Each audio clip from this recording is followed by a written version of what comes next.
उस दिन दुनिया में मौजूद हर इंसान पत्थर में तब्दील हो गया। अरे सुनो सेंकू, मैंने मन बना लिया है। 5 सालों से मेरे अंदर युजुरिहा के लिए जो फीलिंग्स दबी हुई थी उसे मैं बताने वाला हूँ। अच्छा, चलो आखिरकार तुमने थोड़ी अकल तो आई। मैं इसके लिए दिल से तुम्हारा हौसला बढ़ाऊंगा, यही साइंस लैब में रहकर। ओह सच में? थैंक यू यार सेंकू। अपना मुंह बंद रखो, मैं तुम्हारे लिए कुछ नहीं करने वाला, बेवकूफ कहेंगे। क्या? पहले सोच तो लो। और तुम 5 साल से अब तक कुछ कह नहीं पाए हो? कोई इतना रुकता है क्या, बेवकूफ? वैसे मेरे पास तुम्हारे लिए एक कमाल की चीज है, एक ऐसी दवाई जो तुम्हारा काम आसान कर देगी। इसे प्यार की घुट्टी कह सकते हो। पियो इसे और फिर देखना तुम्हारा काम हो जाएगा। थैंक यू सेंकू, पर नहीं, मुझे इन सब चीजों की जरूरत नहीं।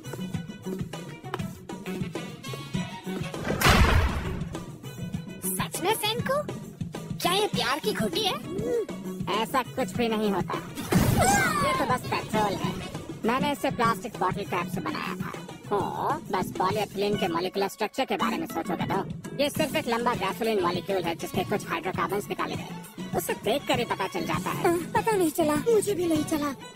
इसका मतलब है अगर ताइजू उसे पीता तो मर जाता ना? मुझे पक्का यकीन था कि वो उसे नहीं पिएगा। उसे अपने दिल की बात कहने से मुझे डर था कि वो मेरी दोस्त भी नहीं रहना चाहेगी। इतने अरसे से मैं एक कायर बनकर रहा। मेरी बात सुनो युजुरिहा, पर आज वो दिन आ गया है। मैंने पिछले 5 सालों से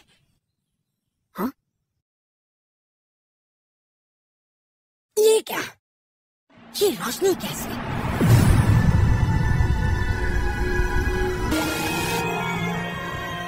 मैं अपने मन की ताकत से खुद को जिंदा रखूंगा, चाहे हफ्तों के लिए हो या महीनों के लिए। कुछ भी हो जाए, मैं उसे बताता रहूंगा। न जाने कितने साल बीत गए, कितने दशक, कितने युग, लेकिन मैं हार नहीं मानने वाला। मैं युजुरिहा को बताकर रहूंगा, कुछ भी हो मैं जिंदा रहूंगा।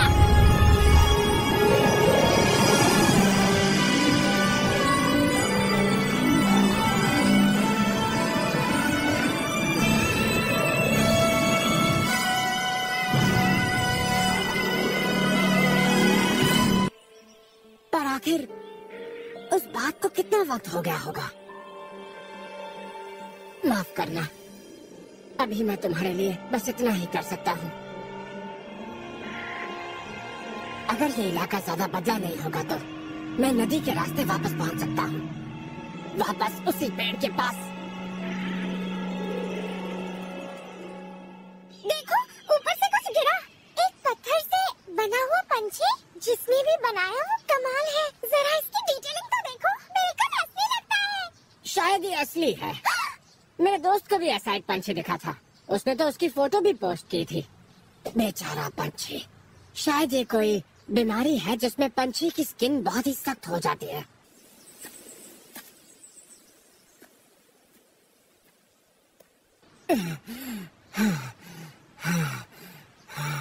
कोई भी वेट ऑफिस हमारे स्कूल शुरू होने से पहले खुलता ही नहीं है। तुम कभी सोच समझ कर काम नहीं करते। अरे युजुरिहा, वैसे भी मुझे नहीं लगता तुम्हारे हाथ में एक असली पंछी है, और फिर भी तुम उसे वेट के पास ले आए।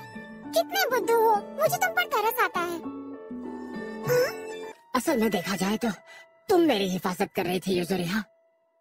तुम्हारी वजह से मैं इतने वक्त तक जिंदा रह पाया, अकेला, उस मायूसी भरे दर्दनाक अंधेरे में, कई सालों तक, हजारों सालों तक, सिर्फ तुम्हारे लिए। तो चलो, आज मैं वो बात बताता हूँ, वही बात युजुरिहा जो मैं उस दिन तुमसे कहना चाहता था। उस दिन मेरी जो बात अधूरी रह गई थी वो ये थी कि युजुरिहा,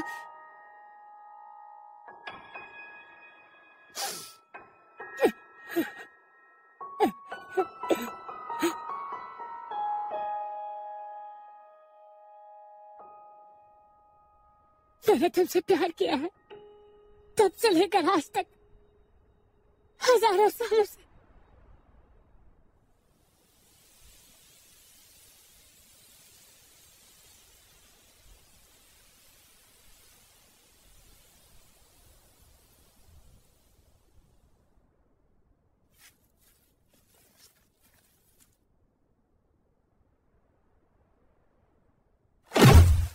मैं तुम्हें यहाँ से बाहर निकालूंगा। मुझे नहीं पता मैं ये कैसे करूंगा, पर मैं ये करूंगा जरूर। ओह, नदी वाले रास्ते को फॉलो करो, बेवकूफ कहीं के।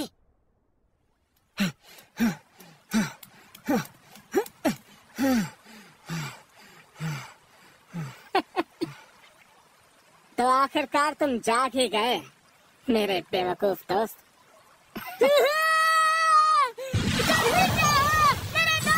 ऐसी हालत में मुझे छूने की हिम्मत भी मत करना, वरना मैं तुम्हें मार दूंगा। आज है 5 अक्टूबर और साल है 5738। तुम तो कब से घोड़े बेचकर सो रहे थे, पर मुझे जाग कर काम शुरू किए 6 महीने से ज्यादा वक्त हो गया। यानी उस बात को हुए 3700 साल हो गए हैं। एक बात बताओ सेंकू, तुम्हें कैसे पता आज कौन सा दिन है? हाँ, मैं तब से गिन रहा था, वरना मुझे कैसे पता होता।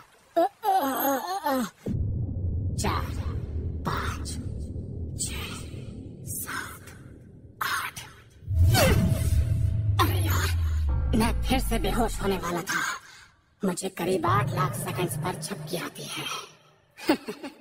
लगता है मुझे इससे अभी छुटकारा नहीं मिलेगा। एक ही वक्त में सोचना और गिनना है, दिमाग को चलाते रहना है। 11,42,70,65,530 सेकंड्स।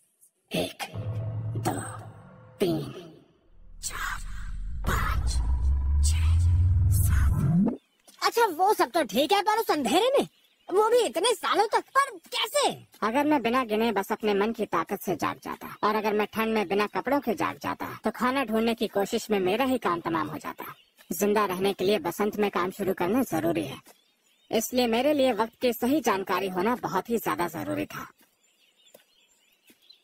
लो हम पहुंच गए, तो चलो अब बातें बंद और काम करना शुरू करते हैं। सिंकू, क्या तुमने ये सब अकेले ही बना?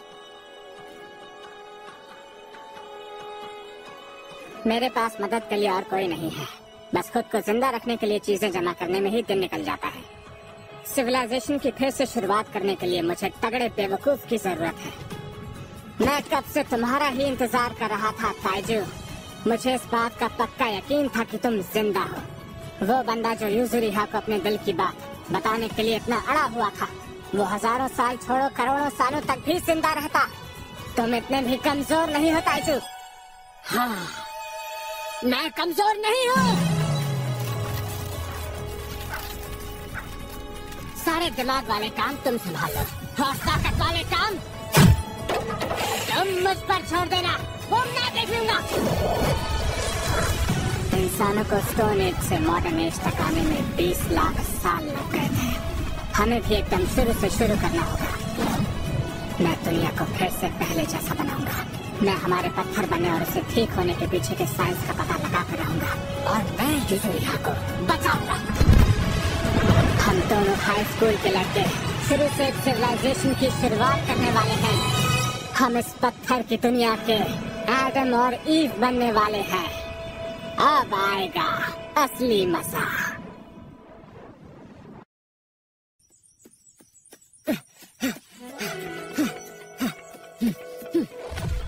चलो कम से कम ढेर सारी चीजें तो ले आए। आखिर तुम में इतनी ताकत आती कहाँ से है ताइजू? एमनेटा विरोसा जहरीला है, बुना शिमेजी खा सकते हैं। एमनेटा मस्कारिया जहरीला है। तुम्हें किस एंगल से अच्छा लगा? किसी कार्टून से आया हुआ लगता है। नेक्स्ट, मगवर्ड खा सकते हैं। मंक्स, हमें किसी को मारना नहीं है बेवकूफ। तुमने इसमें क्या डाला है? बस नमक है जिसे मैंने समंदर के पानी से निकाला था। एक चुटकी नमक से कोई भी चीज खाने लायक हो जाती है। इससे खाना प्रिजर्व भी किया जा सकता है। क्यों कह लो, ये प्राचीन इंसान की सबसे बड़ी खोज है। इसके लिए थैंक्स सेंकू, मैं तुम्हारा एहसानमंद हूँ। चाहे मैं दिमाग में तुम्हारी मदद न कर पाऊँ, पर मेहनत करने में मैं कोई कसर नहीं छोड़ूंगा। अब दूसरी तरफ जाकर देखता हूँ खाने में क्या मिलेगा। ये तो जंगली फल है, पर क्या इन्हें खा सकते हैं? सोचने से तो पता नहीं चलेगा, खा के ही देखते हैं।